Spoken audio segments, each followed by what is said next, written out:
¿no? Demasiados. Imagínate eso para ustedes, ahora para mí.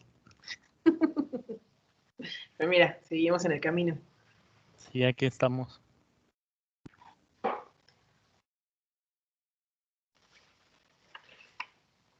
Hola, muy buenas tardes. Bienvenidas y bienvenidos al primer webinar del mes de noviembre. Tenemos el placer de contar con nuestra invitada Elizabeth Vázquez Vargas. Ella nos estará hablando sobre lo que implica la educación a distancia y si es parte de la nueva normalidad. A nombre de nuestra directora, la doctora María Teresa García Rodea, directora de la Facultad de Ciencias de la Conducta, agradecemos su presencia en este evento académico. Esperamos que sea de provecho y que tengan la oportunidad de interactuar con nuestra invitada del día de hoy. En esta ocasión será nuestro moderador, Olvera, parte de la Facultad de Ciencias de la Conducta, quien conducirá la sesión. No omito comentar que en unos momentos enviaremos a través del chat el registro a este evento y al finalizar la sesión estaremos colocando lo que sería la evaluación correspondiente. En caso de que ustedes acrediten esta evaluación, podrán acceder a una constancia de participación. Bienvenidas y bienvenidos a este evento, a nuestro primer webinar del mes de noviembre. Bienvenidas y bienvenidos a todos, compañeros de la facultad y las personas que nos están acompañando de manera externa. Como bien lo comenta Jacqueline, el día de hoy nos acompaña la maestra Elizabeth Vázquez Vargas con el webinar de educación a distancia. Es parte de la nueva normalidad. Ella, me permitiré dar una pequeña síntesis de su gran trayectoria. Es licenciada en Psicología por la UAMX, maestra en Gestión Educativa por la Universidad de TAC. Desde hace 4 años ha sido docente y tutora a nivel medio superior y superior de manera presencial. Desde hace 7 años su labor ha sido para la gestión de los escenarios virtuales de aprendizaje, fungiendo como capacitador en el uso de aulas digitales para docentes, la coordinación y asesoría de cursos y talleres a distancia, así como el diseño instruccional de programas educativos no presenciales.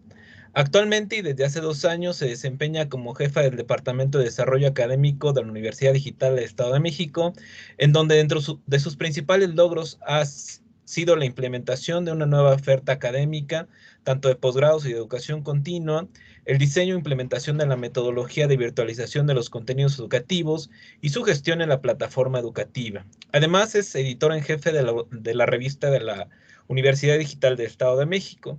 Agradecemos muchísimo tu presencia, Eli. Y pues bueno, antes de comenzar o de ceder la palabra a nuestro ponente, invitamos a todos los participantes, o todas las personas que también nos acompañan, a que nos puedan dejar en el espacio de comentarios sus preguntas, que con gusto contestaremos al final.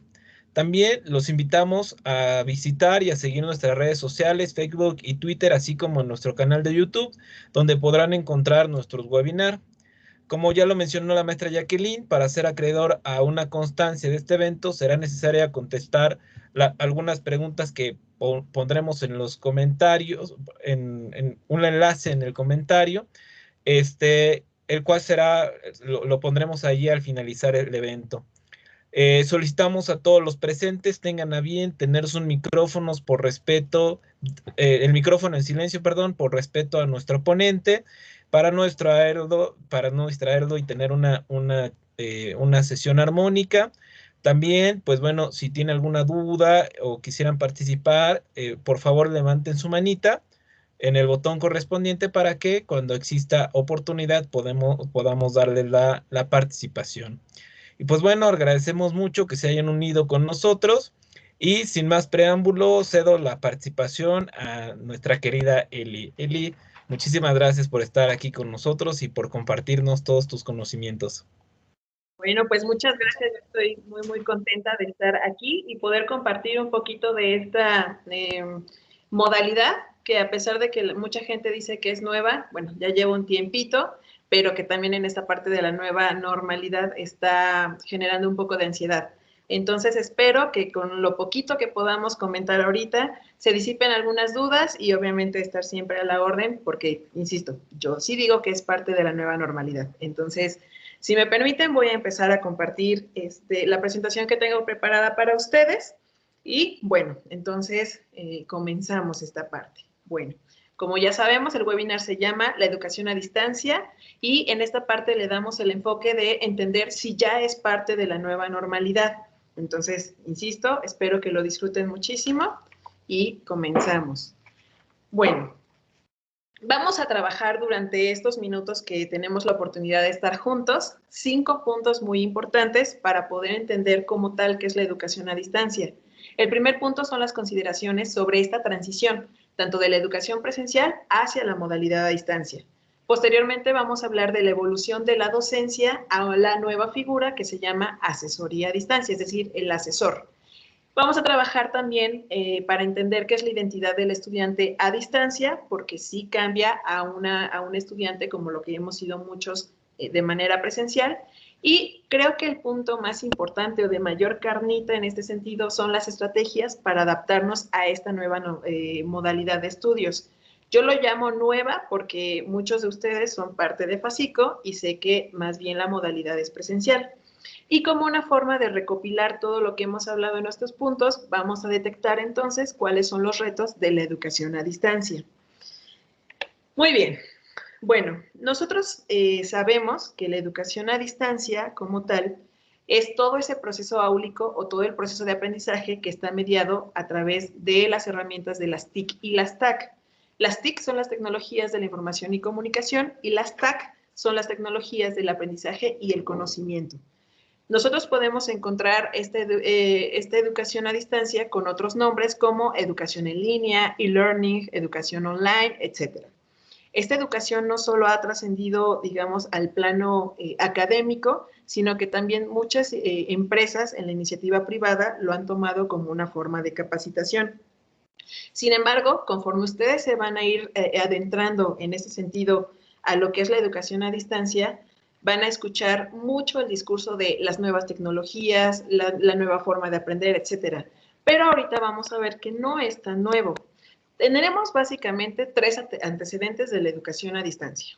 Entendida como la educación que no tiene que estarse compartiendo un espacio en el salón como tal con un tiempo determinado. Estamos hablando, por ejemplo, que a mitades del siglo pasado teníamos la educación por correspondencia, justamente como una manera de no tener a todas las personas aglutinadas en un salón. No funcionó tanto porque, bueno, se trataba de en los buzones dejar pergaminos y demás, pero la parte del seguimiento y de retroalimentación, por supuesto que era nula. Posteriormente tuvimos una cosa que se llama radioeducación, que justamente son programas adaptados para que los estudiantes o los alumnos en ese momento pudieran reunirse en grupos, etcétera, y escuchar los contenidos académicos. Y también tenemos hacia los 80s, más o menos, fue el auge de la teleeducación o la educación por televisión. Tenemos, por ejemplo, la telesecundaria y vemos perfectamente que en la programación de televisión abierta justo ahora tenemos bachillerato, tenemos primaria, tenemos preparatoria a través de contenidos televisivos. Sin embargo, durante estos 15 años, gracias al auge de los dispositivos móviles, de todo lo que tiene que ver con la tecnología, es entonces como transitamos a la educación a distancia. ¿Cuáles son los retos entonces que nos plantea esto? Bueno, la mayoría de nosotros desde un principio adoptamos la forma de aprender en un escenario presencial. Sabemos que la socialización con los estudiantes, con los compañeros, con los maestros es muy importante. Sin embargo, llega el fatídico, si no mal recuerdo, 23 de marzo y nos dicen, ya no hay más clases presenciales, todo tiene que ser como a distancia. Que muchas personas sepamos picarle al celular, que muchas personas sepamos cómo acceder a redes sociales y cómo gestionarlas, ojo con eso, no quiere decir que sepamos de educación a distancia. Tuvimos entonces que sufrir, yo lo llamo así, una adaptación casi inmediata. Si los profesores sabían utilizar las herramientas tecnológicas, genial. Si no, tuvieron que aprenderlo de una manera como muy atropellada. Entonces, en ese sentido, hubo un descontrol. Creo que aquí lo primero que tenemos que entender es, 1, la educación a distancia no es nueva, pero es novedosa. Punto número 2, la educación a distancia debe perseguir los mismos objetivos y debe cumplir el satisfacer las mismas necesidades educativas de la población sin importar la modalidad. Sin embargo, no se debe seguir la misma metodología. Creo que eso es algo muy importante. Repito, debemos seguir en el entendido de cumplir los mismos objetivos de aprendizaje, pero no se deben seguir los mismos métodos. Eso es muy importante. La educación, entonces, a distancia, en cuanto a su proceso áulico, no debe simular una clase presencial. Más bien, entonces, la educación a distancia tiene su propia modalidad. Cada una de las instituciones ha estado implementando sus procesos. Es decir, tampoco hay solo un método, tampoco solo hay un proceso, hay varios, pero debemos entender que tiene ciertas características que van desde la parte en la que se presentan los contenidos hasta en la parte en la que nosotros socializamos y cómo nosotros evaluamos nuestro propio aprendizaje. Entonces, creo que esta es la parte importante, entender que nos tenemos que adaptar. Entonces, vamos a entender cómo en general debe ser la educación a distancia. Ustedes en su esquina superior izquierda pueden ver 4 iconos. Uno de ellos es el LMS, es decir, cualquier tipo de educación a distancia debe estar alojada en un ambiente virtual o en un espacio virtual que permita ser el punto de encuentro de todos. Esto se llama plataforma educativa o se le llama sistema de gestión de aprendizaje. LMS son las siglas de Learning Management System.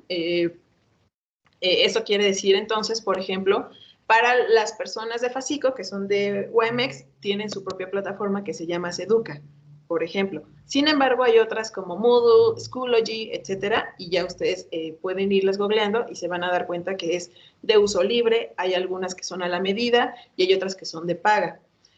Dentro de estas plataformas, nosotros vamos a encontrar 3 cosas en específico.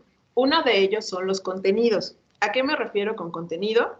Me refiero a todos los, todos los temas que tenemos que aprender, todos los materiales que tenemos que revisar para lograr nuestros objetivos de aprendizaje, los cuales entonces van a demostrarse a través de actividades. ¿Cuáles son estos mecanismos? ¿Cuáles son estas actividades? Pueden ser actividades escritas, pueden ser actividades grabadas, eso ya lo vamos a ver más adelante, pueden ser exámenes, puede ser la misma socialización, que me lleva al tercer punto. Por ejemplo, los encuentros de cooperación y de socialización, como los foros de discusión, como la construcción de webinars, como la construcción de wikis, etcétera. Una vez que nosotros tenemos contenidos, todos estos elementos, el estudiante es el responsable, y el único responsable, de hecho, de asumir este rol de la escucha activa, del aprendizaje activo, y entonces va a estar en constante comunicación con lo que nosotros le llamamos el asesor en línea. Un asesor en línea no es más que un docente, pero ahorita vamos a ver por qué se le cambia el nombre. Una vez que el estudiante hace todo el trabajo cognitivo, todo el trabajo intelectual, el asesor entonces va a ser el que va a estar guiando este aprendizaje a través de una herramienta fundamental que se llama retroalimentación. Aguas con esto. Y aquí, en el momento en que nos toca interactuar, sí me gustaría escuchar cómo lo trabajan los docentes, cómo lo perciben ustedes como estudiantes, porque la retroalimentación no nada más es decir, tienes 5, tienes 10, bien, más o menos, no. La retroalimentación es una acotación muy importante que nos permite hacer críticas constructivas, que nos permite medir el desempeño, que nos permite proporcionar elementos diferentes que no haya en un LMS, por ejemplo, pero más allá de eso nos ayuda a la permanencia en los estudios. Es decir, la gran crítica de la retroalimentación es que es fría y que es impersonal. Sin embargo, debemos saber que el asesor hace un seguimiento pues personalizado, es decir, si el estudiante escribe, el asesor está en el deber, tanto profesional como académico, de responder, más allá, por ejemplo, de en un proceso áulico que son 40 personas y a lo mejor yo siempre quise levantar la mano y nunca me pelaron, ¿no? Entonces, la retroalimentación es justo el punto de crecimiento para el estudiante. El estudiante debe estar entonces listo para recibir sus áreas de oportunidad, pero también el asesor debe estar listo para prepararse lo suficiente y entonces a través de este medio que se le llama impersonal, poder lograr la calidez, poder lograr conocer a los estudiantes y poder lograr justamente esa interacción. Bueno, aparte del asesor, hay 2 figuras, eso ya dependerá de los institutos, de los estatutos institucionales, que es el tutor académico, que nos permite asemejar la presencialidad en esta parte del seguimiento, del desempeño, a lo mejor nos proporcionan herramientas de enseñanza-aprendizaje, etcétera, y por supuesto los coordinadores de licenciatura, que en otros espacios también se les llama directores de carrera, supervisores, etcétera, que nos permiten entonces garantizar que estos tres elementos están funcionando de manera organizada y sumamente comunicada. Entonces, bueno, vamos a entender un poquito, aquí vamos a hablar un poquito, no sé si nos están acompañando aquí asesores o docentes, espero que sí, para que podamos entender un poquito esto. Nosotros sabemos que los docentes juegan un rol muy importante, sobre todo en la parte disciplinar. Entonces, nosotros sabemos que estamos trabajando en el enfoque por competencias, sea cual sea nuestra carrera. Este enfoque por competencias nos dice que nosotros como estudiantes tenemos que desarrollar un conjunto, ya saben, de conocimientos, habilidades y actitudes que nos permitan llegar a una meta o nos permitan desempeñar una tarea en específico. Esto quiere decir entonces que en el enfoque por competencias, un estudiante es el centro del aprendizaje. Se ve como el agente de cambio, el que tiene que autorregular su aprendizaje, el que debe buscar sus propias experiencias, etcétera. Sin embargo, aquí voy a decir algo escandaloso, con todo respeto, pero es, digamos, en el sentido del análisis. El enfoque por competencias en un ambiente presencial es una especie como de falacia, porque si ustedes lo analizan, el docente sigue marcando los ritmos de aprendizaje, sigue marcando los tiempos en los que nos tenemos que encontrar, sigue marcando la intensidad del aprendizaje, y entonces no es como que estemos en una educación tradicional, pero de todas maneras él sigue llevando la batuta. En ese sentido, cuando transitamos al ambiente virtual o al ambiente digital, el asesor pierde ese protagonismo porque entonces se centra en otras cosas, como las actividades de aprendizaje, por ejemplo. El asesor en línea tiene 3 retos. El primero es ser un experto en su materia, ser un experto disciplinar. Su segundo reto es saber cuáles son las adecuaciones que tenemos que hacer en las estrategias de enseñanza y aprendizaje dirigidas en línea, por lo que ya les comenté, por la parte de los tiempos, por la parte de la frialdad, que es la distancia como tal, pero también esta parte de fungir como guía, de fungir como mentor, porque no nada más tiene que dominar esas dos cosas, sino que tiene que ser casi un experto en la tecnología. Es decir, llamémoslo así, está obligado a saber manejar las herramientas tecnológicas. Quizá no a un nivel experto, pero tener las nociones. Yo creo que no sé cuál sea el promedio de edad de los que nos acompañan justo ahora, pero sabemos, por ejemplo, los que ya andamos por los 30, nos tocó como la evolución de los celulares. Nos tocó desde el celular con lucecita, luego con el infrarrojo, después ya el Bluetooth, etcétera. Es decir, pudimos ver la evolución de todo esto. Y la tecnología antes era muy difícil, era complicada, era carísima. Actualmente ligeramente más accesible, pero ya se volvió demasiado intuitiva. Ya no tenemos que estar navegando por 20,000 botones. Lo que dice descargar e instalar es descargar e instalar. Entonces, en ese sentido, 1, los estudiantes deben ser muy respetuosos con el tema de la brecha digital y no calificar a un docente como incapaz solo porque no domine la tecnología, pero también el docente no debe tener ese a seguir aprendiendo a usar las herramientas. Creo que aquí entonces es una cuestión de compromiso. La educación a distancia es voluntad y es compromiso. Ahorita vamos a ir viendo por qué. Entonces, bueno, el que el docente, que ahora es un asesor en línea, sea prácticamente el responsable de tener todo el ambiente listo, no quiere decir que sea como tal el responsable del aprendizaje del estudiante, sino que acuérdense, esto es retar al estudiante a desarrollar su propio compromiso y su propia voluntad de los ritmos de aprendizaje. ¿Cómo entonces tiene que ser un estudiante a distancia para que verdaderamente podamos asimilar el aprendizaje o el conocimiento? Yo aquí en esta diapositiva les presento una serie de palabras que me parece que son claves. Me gustaría que por favor las retuvieran un poquito en su mente porque creo que aquí es donde vamos a distinguirlo todo.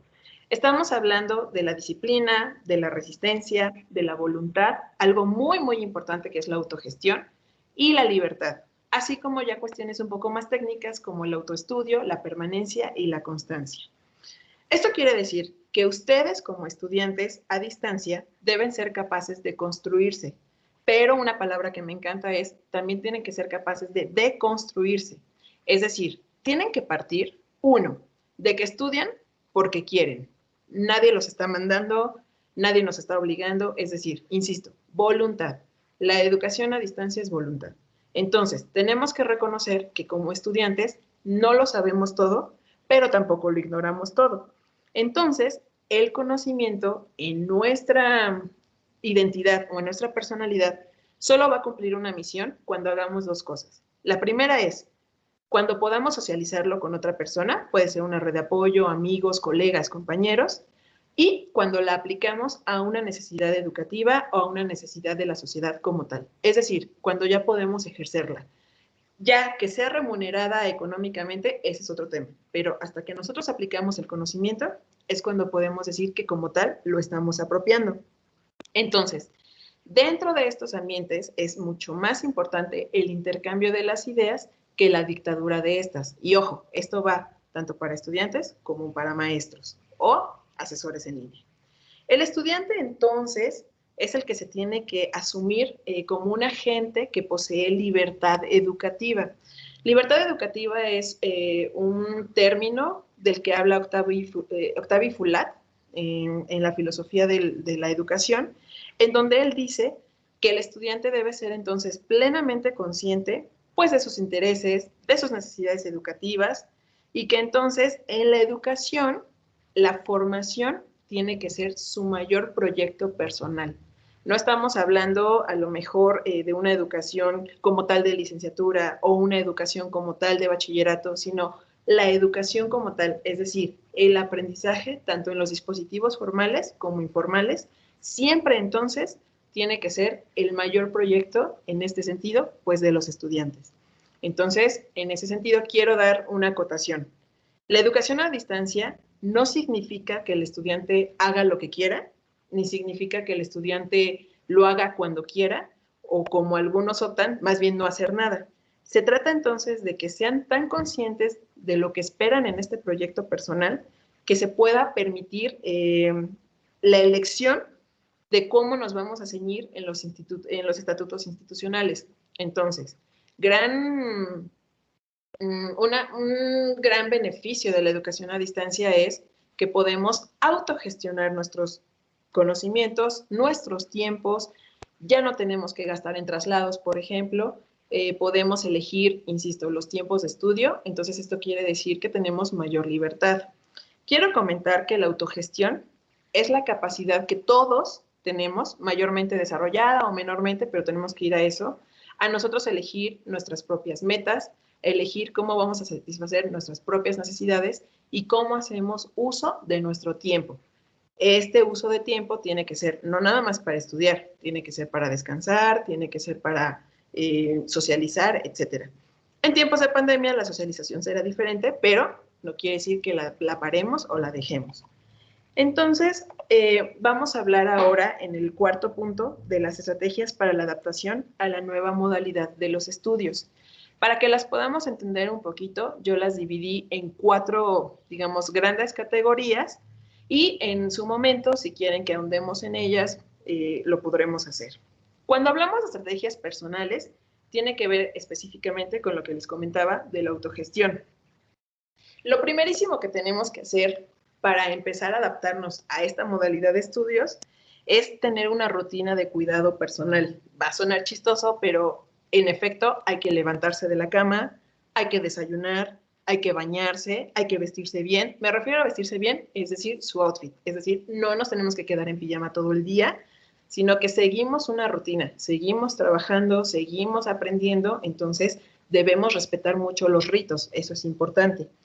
Yo creo que nosotros debemos lograr tal equilibrio en la vida de que podamos seguir la ley del 8 por 8 por 8, es decir, 8 horas de descanso, 8 horas de deberes y 8 horas personales, para el crecimiento espiritual, para el crecimiento artístico, es decir, dedicarlos a nosotros. Si logramos en esta vida tan acelerada el 8x8x8, estaremos, digamos, bastante equilibrados. Nuestra segunda estrategia que tenemos de manera personal es encontrar las redes de apoyo que nos permitan compartir intereses. Insisto, puede ser, por ejemplo, grupos de WhatsApp, de algunas cuestiones académicas, pueden ser personas que les interese el mismo tema de una materia, con los que pueden hacer equipo, etc. Inclusive, no abandonar a las amistades. Por ejemplo, muchas personas de la facultad, yo sé que son foráneas, y ahora no hemos podido ver a nuestros amigos porque están en Tejupilco, porque están en otro estado, etc. Sin embargo, la misma tecnología nos permite estrechar los lazos, entonces no dejen esas redes de apoyo, eso es muy importante, porque tiene que ver con la motivación de cuando queremos tirar la toalla, etcétera. Nosotros de todas maneras tenemos ahí alguien que siempre nos va a estar motivando, nos recuerda por qué estamos haciendo las cosas, y si en algún momento estamos fallando, esa persona nos puede retroalimentar. La tercera estrategia es todas las tareas que ustedes tengan pendientes, y no me refiero a tareas como lo que dejan de entregar, sino todos los pendientes del día, los tenemos que descomponer en actividades más chiquitas. Y conforme vayamos logrando esas actividades, entonces por encadenamiento se logran.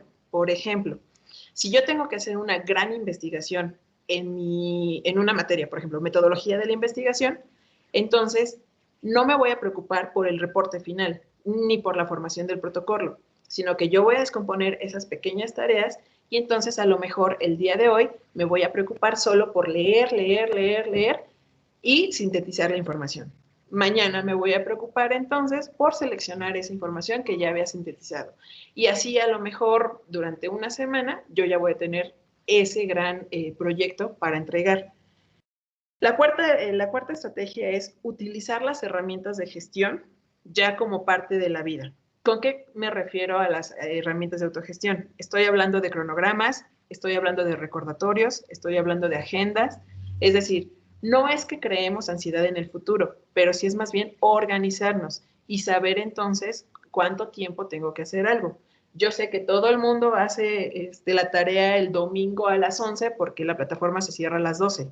Y entonces ni aprendemos, nos cansamos, generamos estrés, generamos ansiedad y no estamos disfrutando pues lo que se tiene que disfrutar, la educación. La educación es hermosa y aprender es preciso. Entonces, si nos organizamos, desde ahí empezamos a entender cuál es la modalidad a distancia. Y una vez entonces que nosotros tenemos nuestros cronogramas y nuestras agendas, tenemos que establecer los horarios. Otra cosa escandalosa que voy a decir, no nada más los asesores o los docentes educan a los estudiantes, sino que nosotros como estudiantes también tenemos la libertad, respetuosamente, de educar un poquito a los maestros. Es decir, todos tenemos que ser muy respetuosos con los horarios. Y entonces, mi compromiso como docente es dar las clases síncronas o abrir los espacios en plataforma de la manera más pertinente, con el tiempo más respetuoso, y entonces no estarnos molestando a deshoras de la noche. Yo sé que todos están llenos de grupos de WhatsApp entonces, y podemos entonces silenciar los grupos un fin de semana para relajarnos, etcétera, y el lunes nuevamente activarlos para seguir en esta sintonía de comunicación. Entonces, tanto docentes como estudiantes tenemos que saber respetar los tiempos por lo mismo, por la regla del 8-8-8. Pasamos a las herramientas académicas, y estas son más de cómo podemos nosotros trabajar la educación. Acuérdense, repito una vez más, la fuerza de la educación a distancia para garantizar el aprendizaje son las actividades de aprendizaje. Entonces, esto va para estudiantes y va para docentes. Tenemos que evitar lo más posible trabajos planos, como ensayos, resúmenes, es decir, actividades que solo nos generen, no sé, un documento en Word. Eso es lo que tenemos que evitar, porque entonces tenemos que privilegiar muchas cosas, como por ejemplo, los organizadores gráficos.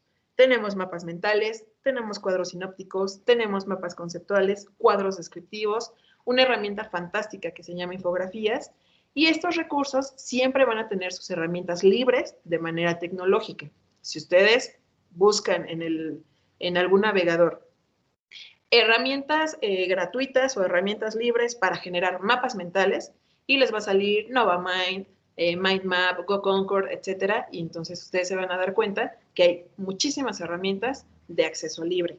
Podemos entonces también trabajar muchos elementos con las producciones multimedias. Juegos, por ejemplo, en PH5, en EducaPlay, etcétera. Podemos hacer videos, podemos hacer podcast, eso es muy importante también. De esa manera es más dinámica. Y también podemos tener productos colaborativos. Los chats, por ejemplo, los grupos en Facebook, cualquier red social se le puede dar un uso educativo, siempre y cuando esté bien definido el objetivo. Podemos usar blogs que no están pasados de moda, podemos hacer wikis, podemos organizar webinars, videoconferencias, aulas invertidas, es decir, todo lo que implique que yo pueda ver al otro en tiempo real. Con esto quiero decir, y aquí ojo con esto, no vamos a dejar de criticar, no vamos a dejar de analizar, no vamos a dejar de sintetizar, ni mucho menos de debatir. La forma de presentar las cosas es lo que hace el cambio. ¿Qué hacemos en un ensayo? Debatimos y criticamos. También lo podemos hacer en una simulación de entrevista grabada, por ejemplo. Entonces, aquí hay que apelar muchísimo a la creatividad. La tercera herramienta que podemos trabajar, estrategia, es la tecnología. Aquí hay que tener cuidado en el sentido de que no todos tenemos el mismo acceso a los mismos recursos tecnológicos. A lo mejor mi celular es de gama media y de otra persona es de gama alta. Sin embargo, hay siempre muchas formas o muchas alternativas de conexión. Tenemos alternativas, por ejemplo, casi todo lo de la educación funciona igual en una tablet que en una computadora, que en un celular. Entonces, adapten su presupuesto a invertirle un poquito de internet, no sé, datos ilimitados, etcétera, o simplemente podemos juntarnos. Ahorita el COVID no lo permite tanto, pero grupos de estudio, por ejemplo, o guardar la conversación que tuvimos para que la persona que no se pudo conectar acceda a ella, grabar, por ejemplo, los encuentros virtuales que tenemos para que alguien que no pudo conectarse lo pueda descargar en un archivo, no sé, MP4 y acceder a esa información. Es decir, aquí debemos tener mucha creatividad en cómo vamos a combinar el uso de las herramientas tecnológicas. La tecnología como tal no nos da la educación, sino la combinación de estas y cómo la usamos para cumplir los objetivos. Y el cuarto elemento es el entorno. Todos tenemos una distribución de hogar diferente, todos tenemos una conformación de familia diferente y no todos tenemos un espacio solo que sea un estudio, ¿no? A veces el estudio es el comedor, a veces el estudio es un pedacito de la cocina, a veces es un cachito de sala que comparto con mis 3 hermanos más. Sin embargo, eso no exime la posibilidad de que esté completamente ordenado y limpio. Eso es muy importante. Tengan a la mano lo que utilizan cotidianamente y no se vayan llenando de papeles, no se vayan llenando de envolturas de comida, etcétera. Un ambiente limpio, un ambiente ordenado, siempre va a dar también un poco de orden de manera cognitiva. Entonces, esas son como las estrategias que yo les puedo proporcionar justo en este momento. Y vamos a pasar entonces ya para finalizar un poquito esta conversación. ¿Cuáles son los retos de la educación a distancia que se plantean en noviembre del 2020? Una de ellas es desarrollar y fortalecer las estrategias de autogestión. Cuesta trabajo al principio, pero una vez que ustedes saben organizarse, ya no hay vuelta atrás. Y la planeación es algo que les va a encantar porque les va a dar estabilidad, les va a dar ese chance de saber cuánto tiempo pueden gastar, cuánto tiempo pueden descansar, cuánto tiempo tienen que invertir. El segundo punto es, la educación a distancia ofrece libertad, pero la educación a distancia no es para los ratos libres. Se necesita disciplina, se necesita una organización.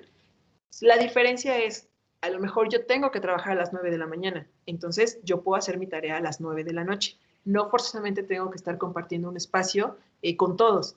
Sin embargo, insisto, no es para los ratos libres. Un punto muy importante que tenemos que considerar es la brecha digital. La brecha digital está entendida como la desigualdad que hay en el acceso de las oportunidades tecnológicas, ya sea por la edad. Aquí podríamos discutir temas, por ejemplo, como de los migrantes y de los nativos digitales, así como de los recursos a los que accedemos, es decir, no todos contamos con una laptop para uno mismo. A veces la tenemos que compartir con 3 personas, o mi celular a lo mejor ya no jala bien, etcétera.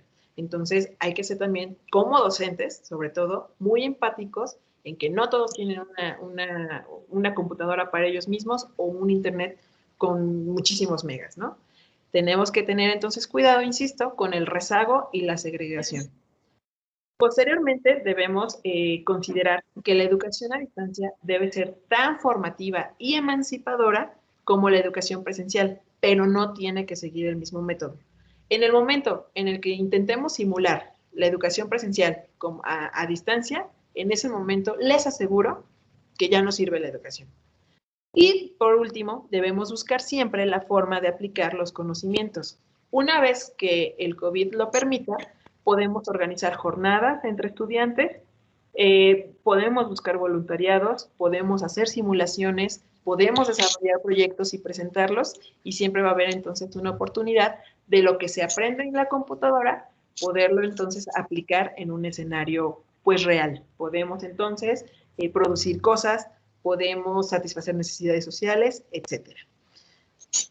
Al terminar esta presentación, les comparto mis 2 cuentas de correo electrónico para que, si bien quedan algunas dudas después de este encuentro, puedan contactarme. Con todo gusto yo responderé dudas, podré apoyar, etc. Entonces, Raúl, te agradezco muchísimo este espacio y quedo atenta.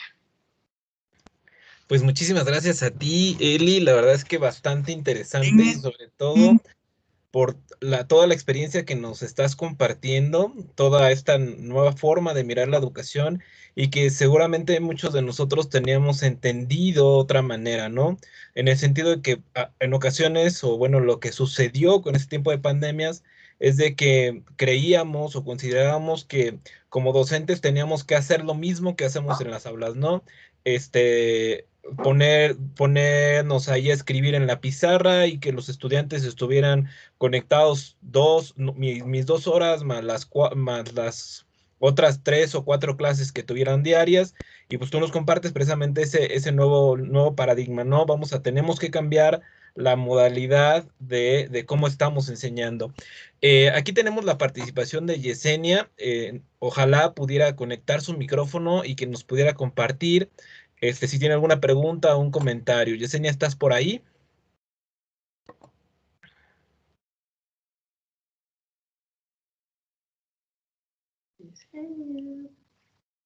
Yesenia.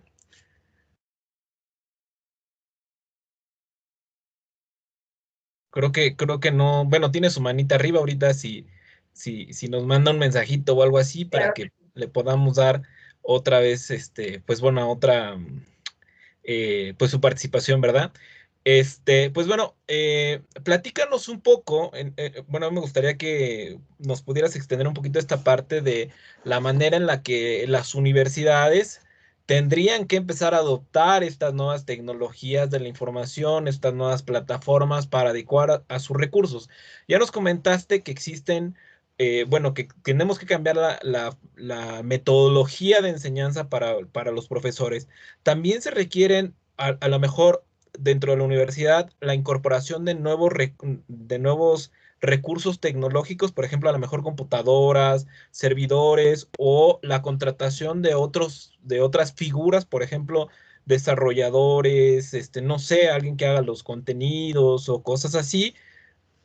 ¿Nos puedes comentar un poco de eso? Claro que sí. Bueno, como yo les he comentado, la metodología de la educación a distancia ya está, ¿no? Entonces, transitar de los escenarios presenciales a los virtuales sí requiere, por supuesto, la inversión de recursos y la inversión de tiempo. En cuestión de recursos, podemos hablar, por ejemplo, tecnológicos. Por supuesto que la escuela o las universidades están en el deber, por ejemplo, de proporcionar una buena conectividad de Internet, creo que eso lo es todo, y por supuesto, equipos. No necesitamos la máxima tecnología, necesitamos la tecnología adecuada. Por ejemplo, en una escuela de ingeniería, por supuesto que van a necesitar un equipo muchísimo más robusto que nosotros, por ejemplo, en psicología, que utilizamos, a lo mejor, a lo más podemos utilizar simuladores como Sniffy, por ejemplo, la rata virtual, o SPSS. Pero siempre trabajamos, por ejemplo, con cuestiones como estas, ¿no? De comunicación virtual, procesadores de texto, etcétera. Entonces, sí se tiene que generar esta parte como de ver cuáles son las necesidades tecnológicas y de conectividad para la comunidad estudiantil. En cuestión de servidores, por supuesto que, por ejemplo, aquí en la experiencia de la Universidad Digital fue que todo se migró de los servidores a una nube. Por ejemplo, nosotros tenemos el servidor de AWS de Amazon, pero pueden ser, por ejemplo, otro tipo de nubes. Si bien, obviamente, requieren un recurso económico, pero la gestión y la seguridad de información, inclusive para procesos administrativos, siempre va a ser mucho mejor. Y con respecto al personal, ahí es como lo que hay que ver muy a detalle. La educación a distancia requiere otras figuras mucho más allá de los asesores o lo que llamamos aquí docentes. Necesitamos, por ejemplo, cuerpos colegiados que en efecto puedan desarrollar y puedan gestionar los contenidos. Estos deben ser, por supuesto, expertos disciplinares, por supuesto que deben saber de tecnología, pero también deben tener un elemento muy importante que es el diseño instruccional. ¿Qué es el diseño instruccional? Es justamente los conocimientos que nos permiten conjugar tanto los aprendizajes como la forma de presentarlos. Por ejemplo, hay ciertos contenidos que, por supuesto, se van a entender mucho mejor en un libro, pero hay otros contenidos que se van a entender mucho mejor en un elemento multimedia o en una gamificación o en una simulación. Justamente este equipo de docentes son los que tienen que lograrlo. Así como también requerimos, por supuesto, los revisores, que van a ser justamente los que estén gestionando todos estos equipos de trabajo. Requerimos, por supuesto, cuerpos de investigación, porque la didáctica cambia todo el tiempo, así como los contenidos disciplinares. Y aunque esto suene, digamos, sumamente retador, podemos entender que muchos docentes están capacitados para eso y no lo saben. Entonces, es darles la oportunidad y es optar por la capacitación. Dentro de las mismas academias, por supuesto, podríamos empezar a dividir los equipos y estar asignando esos roles. Entonces, sí hay un cambio, sí tenemos que cambiarlo, pero no requiere que limpiemos la plantilla y contratemos a otras personas, sino que estos recursos se pueden ir trabajando poco a poco y la capacitación creo que siempre es la clave antes de reformar cualquier equipo de trabajo, Raúl. Muy bien, muy bien. Pues en este sentido, qué bueno que podemos ir aclarando esto, porque muchas veces como te partimos de nuestra idea de una escuela donde hay un docente, donde existen múltiples estudiantes, y de esta idea de conferencia más que de clase, ¿no? Me gustaría pues bueno, seguir invitando a los participantes a que si gustan dar un comentario o alguna pregunta, puedan levantar su manita para que podamos darle la participación.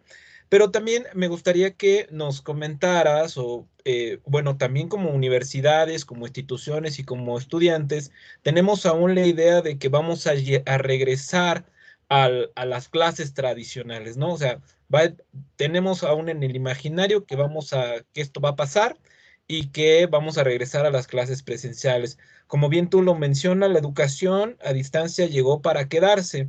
Ahora, ¿qué nos podrías decir tanto a las instituciones como a nosotros como estudiantes sobre esa situación del retorno? Ok, perfecto. Nada más hago la aclaración de que aquí alcanzo a ver dos manitas levantadas del maestro Alejandro Gutiérrez y del maestro Juan Flores, pero platico esta respuesta y ya les damos uso de la voz a ellos. Por supuesto que el retorno a los escenarios presenciales se va a dar, por supuesto. Tenemos infraestructura y a pesar de que la pandemia sabemos y se proyecta para unos años, que de todas maneras tenemos que encontrarnos algún día. Yo creo que entonces la justa adecuación que debemos hacer aquí es una cosa que se llama B-Learning, que tiene que ver con el Blended Learning. Ya saben que les encantan los términos en inglés, que no es más que la educación mixta. Es decir, nosotros podemos empezar a trabajar un poquito las herramientas de aula invertida que nos permite entonces, sí, cuando nosotros estamos juntos, podemos crear, podemos socializar, etcétera, pero abordar los contenidos, por ejemplo, lo podemos hacer a través de estas herramientas a distancia. Entonces, yo creo que si algún día, bueno, no si algún día, más bien, cuando volvamos, no es abandonar la educación a distancia como tal, de, ya volvimos otra vez, entonces cero tecnología. No, es entonces adoptar esas prácticas y la respuesta, digamos, o lo que nos puede satisfacer esa necesidad es el aprendizaje mixto. Que sigamos encontrándonos, que sigamos produciendo cuando nos encontramos, pero todo este trabajo intelectual, todo este trabajo como personal, de análisis, de generar productos, etcétera, se pueden hacer de manera atemporal y se pueden hacer fuera del espacio del aula. Muy bien, muy bien. Muchísimas gracias. Pues bueno, cedemos la participación. Quisiera darle la oportunidad al maestro Juan Flores, por favor, amigo. Pero tenía levantada la mano el maestro Alejandro primero. Si A quieres. ver, bueno, entonces empezamos con el maestro Alejandro. Gracias, Juan. Deja ahora que vea a Raúl, vas a ver cómo le va a ir. Yo que te iba a agradecer, Raúl, ahora no te digo nada. Sí, ¿verdad? Sí, ¿verdad? Eli, me da gusto saludarte, me da gusto verte y por supuesto aprecio y valoro mucho tu plática. Quiero decirte que a nombre de todos mis alumnos, no somos acarreados, somos invitados, porque justamente estamos, Eli, en la materia de desarrollo de recursos humanos. Entonces nos viene bastante bien tu conferencia y es por eso que aceptamos la invitación que amablemente Jackie nos hizo favor de hacer. Entonces, de entrada, mi felicitación a todos quienes participaron, todo lo que nos estás compartiendo. Y mi único comentario, yo quisiera decir que tienes mucha razón en todo lo que dices, y yo creo que las universidades estábamos preparadas tecnológicamente, pero no psicológicamente, ¿no? La infraestructura estaba ahí, las plataformas estaban ahí, los recursos estaban ahí, pero creo que la condición psicológica es la que seguramente es en la que estamos trabajando. Sería mi comentario y te agradezco nuevamente tu participación, Nelly. Muchas gracias y gusto en verte. No a Raúl, pero a ti sí.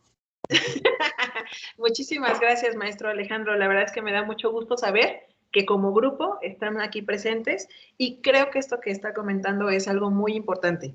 La tecnología ya está, los recursos ahí están, pero a veces el miedo a innovar, ¿no? Quizá a lo mejor es un poco el miedo a fracasar o el miedo a lo mejor a quedar expuesto de que no domino tal herramienta, pero retomo. La educación es voluntad y entonces cuando nosotros hablamos de voluntad también hablamos de empatía y hablamos de cooperación. Entonces todos aquí, todos, tanto estudiantes como profesores como administrativos, estamos aprendiendo y en el entendido de que no todos sabemos todo ni ignoramos todo, entonces estamos creciendo y estamos construyendo. Ya que esta vez fue un salto forzado por la pandemia, bueno, entonces ya más relajados podremos ir explorando las herramientas y seguir innovando. Entonces, qué bueno que están aquí. Muchísimas gracias, maestro Alejandro. ¿Raúl? Muchas gracias, maestro Alejandro.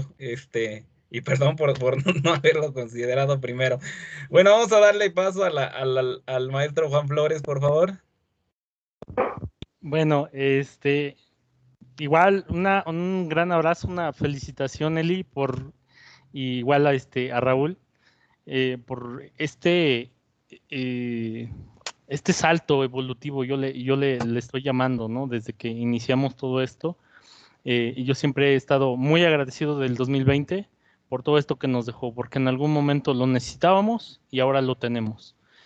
Yo tuve la fortuna de conocer a Raúl, una persona de quien si lo conoces, si no le puedes extraer todo el conocimiento que tiene, lo desperdicias infinitamente, ¿no?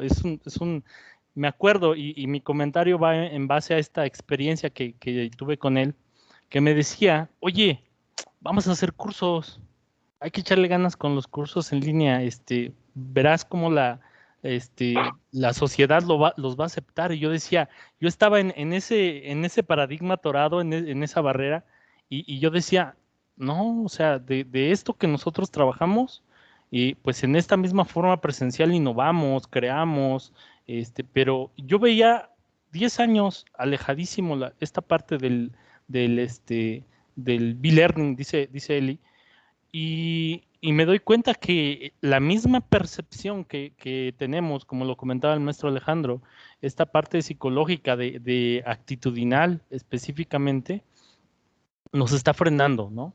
Nos está frenando, yo estoy en educación básica y híjoles, qué difícil es sensibilizar a los maestros de quitarles el miedo. Estamos en proceso, no puedo decir que lo intentamos y que no se pudo. Seguimos en proceso, seguimos implementando estrategias, seguimos tratando de que ellos vean, no de modificarles, de que ellos vean que los métodos de enseñanza que están utilizando están siendo pues ya obsoletos en algún momento, ¿no?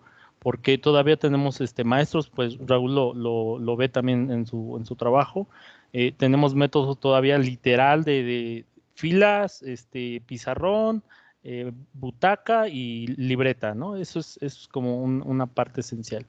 Entonces, la verdad es que esta pequeña plática que nos diste nos da un salto de conciencia, ¿no? Esperando que pudiera ser universal porque yo digo, bueno, el día de hoy aprendí algo nuevo, ¿no? El día de hoy encontré nuevas cosas, me atreví a entrar, yo que tan alejado como tantos años de la facultad, mi querida facultad, y siempre que puedo digo, facico, ¿no? Pero me gustaría eso, ¿no? Poder masificar todavía el contenido de todo esto, llevarlo a todos los rincones que más se pueda, porque la sociedad lo necesita. Y asimismo, y me veré muy viejito también, asimismo invitar a los estudiantes que estamos el día de hoy presentes, a exhortarlos a continuar, a trabajar ya en esto, porque mi mayor miedo ahorita es, y lo comentaron ustedes, mi mayor miedo es que regresemos a la normalidad y este paso tecnológico lo dejemos de lado, como si nunca hubiera pasado, ¿no? Ese es como el mayor miedo, porque regresas a la escuela pues con todo este conocimiento que ya tienes, regresas a las aulas ya con conocimientos de plataformas. ¿Qué tal niño no vino? Al ratito me echo una clase con él, un Meet, me echo un Zoom y sin problema, ¿no? Yo lo retomo.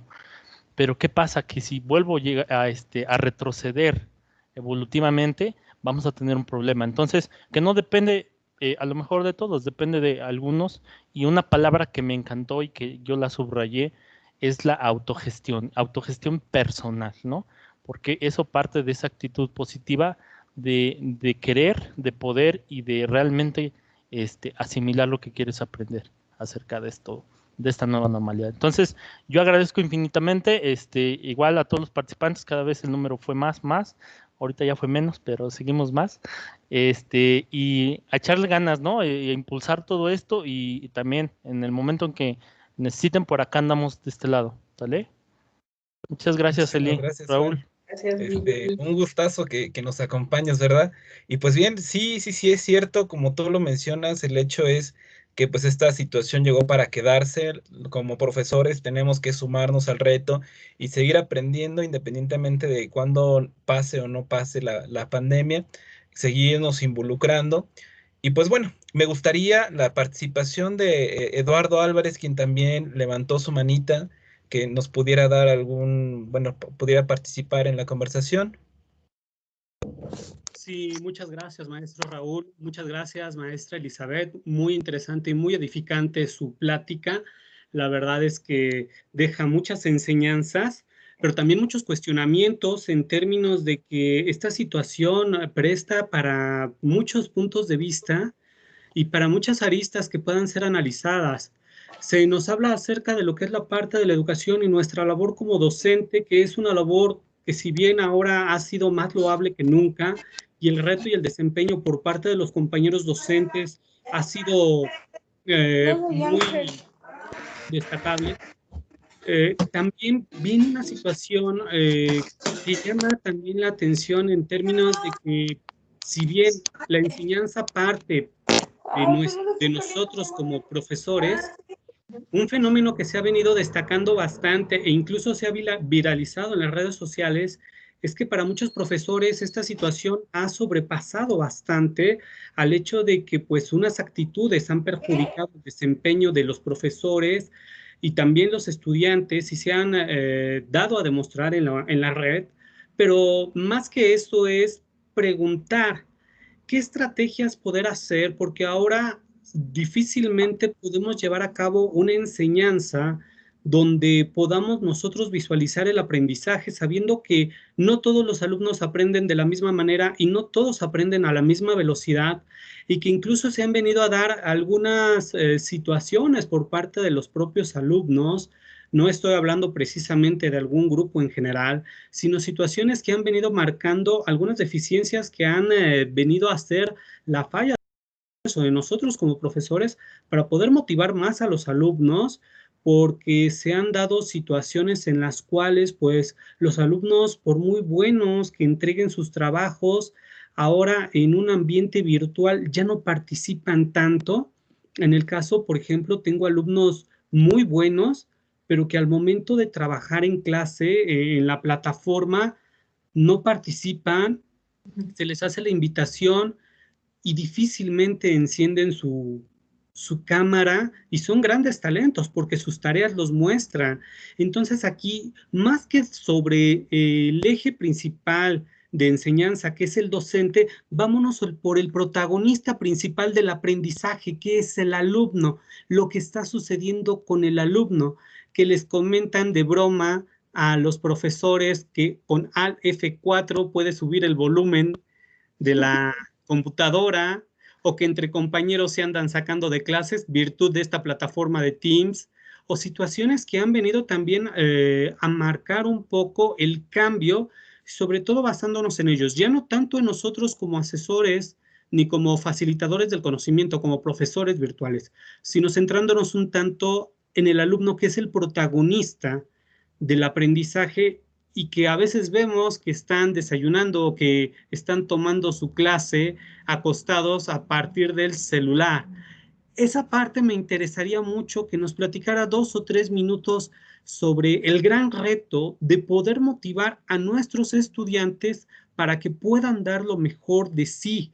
Como profesores sabemos que nuestro reto es la actualización continua y la diversidad de nuestras clases. Sin embargo, el alumno es tan diferente como diferentes las materias que impartimos. ¿Podría comentarnos algo, por favor, sobre ese asunto? Claro que sí. Muchas gracias, maestro Eduardo. Qué gusto verte, de hecho, aquí. Muchas gracias. Mira, esto que me planteas, como que me hizo, como que me hierve la sangre, porque es muy cierto lo que estás diciendo. Y voy a decir 2, 3 cosas que posiblemente sean escandalosas, pero va a ser importante que todos, desde nuestra trinchera, lo entendamos. Mencionabas algo, por ejemplo, de prender la cámara. Ahorita voy a hablar de eso. Quiero decir, y ustedes lo saben, que el Internet nos da una cierta protección de anonimato. A pesar de que diga nuestro nombre y demás, el estar apagada la cámara, en efecto, me permite estar desayunando, me permite estar acostado o lo que sea, y esa sensación de anonimato me da como una especie como de omnipotencia, ¿no? De que yo lo puedo todo y que no necesito estar poniendo atención, etc. Sin embargo, la educación a distancia o la educación formal como tal nos presenta retos para formarnos profesionalmente, pero la educación, digamos, personal, modales, todo lo que tiene que ver con un sistema de valores, eso ya lo debemos tener en casa. Entonces, aquí la chamba no tanto es de los docentes, la chamba es personal, ¿no? De educación, de decir, bueno, ¿por qué sí me puedo comportar, entre comillas, en un aula, ¿no? Presencial, pero no me puedo comportar gracias no sé, al anonimato que me dan estas herramientas? Entonces, aquí más que nosotros motivar, bueno, digo yo, nosotros como docentes, más que motivar, es más bien que los estudiantes nos analicemos en este sentido de cuál es nuestra escala de valores. ¿Qué es lo chistoso de estar autosaboteando las clases? Al principio yo sé que el desconocimiento causa temor, y una forma de trabajar el temor es la sátira, es la burla, es el hacer tropezar a alguien, ¿no? Pero ahorita que estamos conociendo lo que es la modalidad a distancia, entendemos que la frustración va para el estudiante, pero la frustración también va para el docente. Entonces, hay que entender que somos profesionistas, hay que entender que en este caso, por ejemplo, de FACICO en específico, somos trabajadores sociales, somos cultores físicos, somos educólogos, somos psicólogos, y no más bien somos cualquiera de la esquina. Entonces, aquí es analizar por qué estamos necesitando recurrir a conductas groseras, a conductas lastimeras, nada más porque este cuadrito que se llama computadora me da esa cierta sensación de omnipotencia. Entonces, una vez que nosotros conocemos que a pesar de que estamos a través de una computadora, seguimos nosotros sacando lo que somos, entonces ahí es donde nos podemos y nos tenemos que hacer responsables de nuestra identidad y de lo que estamos dejando ver a los demás. Entonces, en ese sentido, por ejemplo, tú me comentas la participación. Quiero decir que ni el estudiante ni el profesor está obligado a prender su cámara.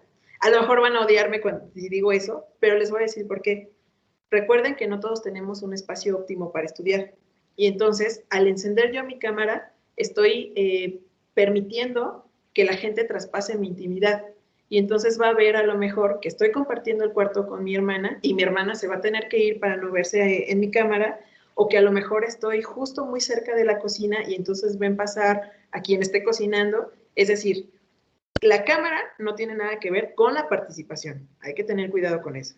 Si nosotros estamos seguros, por supuesto, en el entorno en el que estamos compartiendo, etcétera, entonces podemos prender la cámara. Insisto, prender la cámara es invitar a las personas que ni siquiera confiamos en ellas, porque muchos compañeros no se conocen, a la intimidad, en este caso, de nuestro hogar. Pero eso no quiere decir que no podamos encender el micrófono y podamos entonces, obviamente, opinar, analizar y responder lo que el docente nos dice. A veces, como docentes, nos agarran la medida, entre comillas, por la falta de organización. Entonces, aquí todos tenemos que tomar los roles como son. Yo soy estudiante y tengo la voluntad de aprender, entonces no tengo que estar haciendo chistes tontos, ni tengo que estar diciendo alt F4 para acceder a tal cosa, ni tengo que estar saboteando el trabajo del docente. Pero a su vez, el docente tiene que, obviamente, mantenerse siempre actualizado y tiene que mantener las clases organizadas. La organización da seguridad y la seguridad entonces nos da esta parte de poder sentirnos en un entorno libre de críticas, de que si me equivoco no voy a quedar expuesta, de que en esta cámara no me están haciendo capturas de pantalla y me están haciendo stickers o memes o lo que sea, ¿no? Entonces es asumir el papel que cada uno tiene y es asumir un lugar seguro como grupo, pero eso ni el mejor docente lo va a poder hacer si los estudiantes como tal no entienden que no estamos jugando, estamos aprendiendo. Entonces, yo creo que es eso, asumir los roles y recordar, si es que se nos ha olvidado, los valores que tenemos desde casa. Precisamente creo que esta aportación que tú haces, Eli, es muy, muy provechosa porque a un lado a lo que ya comentábamos, que es el estudiante quien realmente en este sentido se vuelve el partícipe, el agente de su propio conocimiento, ¿no? Y que precisamente tiene que actuar en este mismo sentido, tiene que asumir esa responsabilidad y comportarse como, bueno, coherentemente con ello, ¿verdad? De esta forma, si el estudiante toma las clases como a ver qué pasa, para bromear, para jugar, también es importante que reconozcamos que no solamente se quita a él mismo la oportunidad de estar aprendiendo, ¿verdad? Sino que la quita hacia los demás y genera un ambiente de tensión para sus otros compañeros porque son cosas que, digamos, van a venir en la evaluación, como también al propio docente que también tiene una carga de trabajo pues bastante considerable y que pues se enfrenta a estrés porque a diferencia de lo que pueda hacer un estudiante, muchas veces el docente sí se encuentra frente a una cámara, ¿no? Sí se encuentra mostrándose, sí se encuentra compartiendo ese espacio personal, sí se encuentra tratando de mediar la situación, también con algunas dos o tres cosas que tiene que hacer al mismo tiempo, ver el chat, ver las participaciones, seguir con la materia, cositas así, y que también si tenemos que considerarlo, ¿no? Propiamente, pues existe una etiqueta que, pues bueno, nos menciona acerca de cómo nos debemos comportar, cómo debemos hacer los comentarios no ofensivos, poder participar, levantar la manita, ¿no? Y cositas tan simples como silenciar el micrófono cuando alguien está hablando, pues son cosas de educación y que pues nos permiten llevar una mejor convivencia y un mejor aprendizaje, sobre todo en el sentido de que pues reafirmamos es el estudiante quien tiene esa batuta de querer aprender, ¿no? Quien tiene que, sobre todo, fijarse metas para aprender y no tanto, o bueno, en un segundo término, es exigirle al profesor, ¿no? Entonces, en primer término es exigirse a ti mismo como estudiante virtual y yo creo que en el entendido que como estudiante en general, ¿no? Estés en la computadora o estés en un aula, siempre tendrás la responsabilidad porque se supone que eres tú quien quiere aprender y quien quiere desarrollarse. Pues bien, no sé si tengas algún otro comentario, Eli, alguno de los que nos estén viendo que quiera levantar la manita ya por última ocasión. Eli. Bueno, pues yo nada más quiero ponerme a la orden, como bien lo comentaba el maestro Juan Flores, yo también vengo de FAFICO, amo muchísimo esa facultad, me dio muchas cosas, entonces quien pudo retomar mi contacto, por supuesto que si requieren escribirme algo porque les quedó alguna duda y en efecto en esta parte les dio penita preguntar, etcétera, yo voy a estar atenta, estamos creciendo, estamos aprendiendo, entonces yo estoy a la orden y espero que en verdad todos disfruten muchísimo tanto dar clases como tomarlas. La educación es preciosa y es para toda la vida. Entonces, ojalá todos puedan encontrar esa cosquillita, ojalá todos puedan encontrar lo que los apasiona e irse sobre ella. Entonces, pues enhorabuena a todos, que les vaya excelente y yo estoy a la orden siempre. Pues muchísimas gracias, Eli, muchísimas gracias a todos los que nos estuvieron viendo el día de hoy, estuvieron interactuando con nosotros. Para nosotros es muy, muy padre tener estas conversaciones porque nos nutren, nos enriquecen bastante y nos permiten ver, pues bueno, en este caso la experiencia de Elizabeth, que pues bueno, ella ha trabajado sobre todo en esta parte en la UDEMEX, ¿no? Que es una universidad aquí del centro de Toluca, del Estado de México. Y pues bueno, con toda esta experiencia, ellos han adoptado la universidad en línea, que precisamente ellos es una universidad 100% en línea, y que en estas situaciones y sobre todo para el futuro nos permiten visualizar, pues bueno, cómo podemos irnos adaptando en los retos a los que nos enfrentamos, pero también las oportunidades, ¿no? Y pues bueno, ya para finalizar, les pedimos a todos los que nos estuvieron viendo que ustedes participar por la constancia, por favor mándenos un correo a la coordinación de educación del Departamento de Educación Continua y a Distancia para enviarles la liga en donde podrán contestar el formulario y poder nosotros emitir la constancia. Por otro lado, también me gustaría invitarlos a los webinars pasados que hemos tenido sobre terapia sistémica y sobre la nueva normalidad y la educación a distancia que tuvimos el mes pasado.